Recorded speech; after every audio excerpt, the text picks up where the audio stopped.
राम राम शेतकरी बंधूंनो, माझे नाव राहुल चौहान। स्वागत आहे तुमचं माझ्या यूट्यूब चॅनलवरती। आपण माझ्या मागे दरवेळेस आपण प्लॉटवरती व्हिडिओ बनवलेत, परंतु आपण जे माझ्या मागे बॅकग्राऊंड बघताय, आपण हा व्हिडिओ आपला स्वतः दुकानातून शूट करत आहोत। या दुकानची ओपनिंग आपली 10 तारखेला म्हणजे अक्षय तृतीयाच्या मुहूर्तावरती कृषी रत्न ॲग्रो सर्व्हिसेस आपण या नवीन स्टार्टअपला सुरुवात केली। शेतकऱ्यांचा एकदम अतिशय सुंदर असा प्रतिसाद आपल्याला या दुकानच्या ओपनिंगला भेटला, त्याबद्दल मी सगळ्यांचे आभार व्यक्त करतो। व तसेच आता या व्हिडिओ बनवण्यामागचं कारण, आता आले पीक नियोजन आपण पूर्ण व्हिडिओ इथून पूर्ण आलेबद्दल पूर्ण सिरीज चालू करणार आहोत।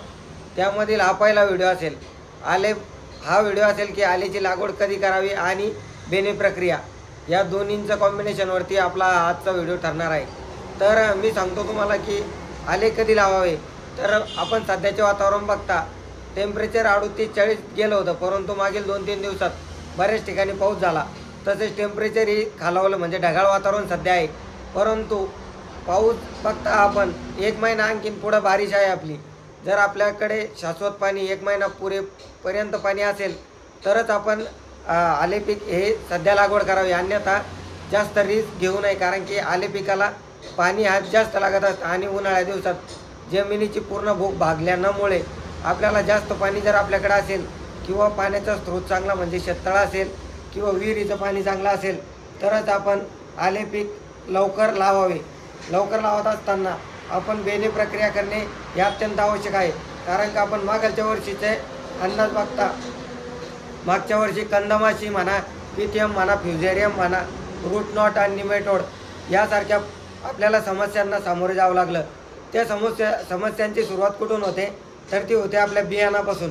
आपलं बियाणं जर सक्षम व निरोगी असेल तर नक्कीच आपल्याला पुढे जे येणारं पीक आहे त्या पिकात आपल्याला उत्तमतः रिझल्ट आपल्याला कोणत्याही औषधाची म्हणा किंवा ते भेटत असतात।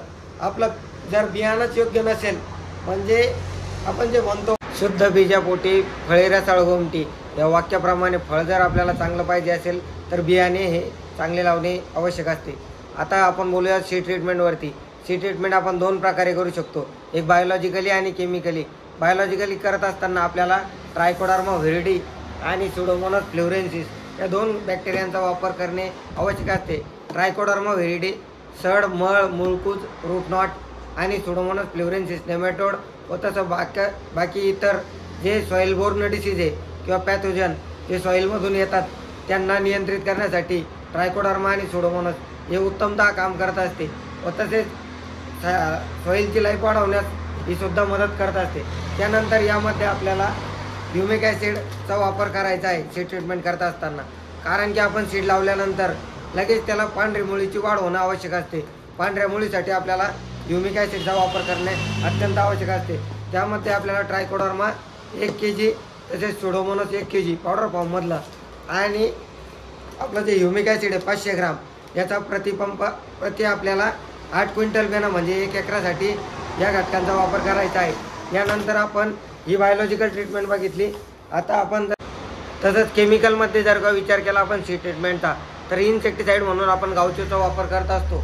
आणि केमिकली जे फंगीसाईड आहे त्यामध्ये साप म्हणा, कार्बेंडिझम आणि मॅन्कोझेब याचा सुद्धा आपण सीड ट्रीटमेंटला वापर करत असतो। रेडोमिल गोल्ड, नंतर अवतार, ब्ल्यू कॉपर, एलाइट यासारख्या बुरशीनाशकांचा वापर आपण सीड ट्रीटमेंटसाठी करत असतो। त्यामध्ये टाटा कंपनीचे रॅली गोल्ड ह्युमिक ॲसिड म्हणून किंवा आपण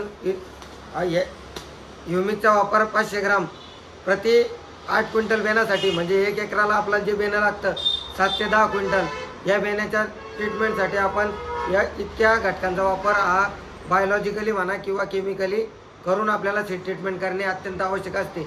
व्हिडिओ आवडल्यास नक्की व्हिडिओला लाईक करा, तसेच इतर शेतकरी बांधवांपर्यंत हा व्हिडिओ पाठवा।